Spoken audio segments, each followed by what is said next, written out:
Otur bakalım önce. Buranın gelen vakayla ilgili bir durum var mı?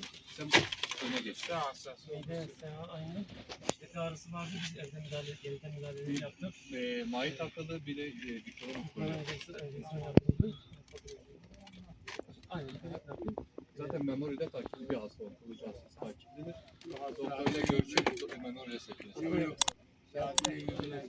Hasta ayağını buraya mı?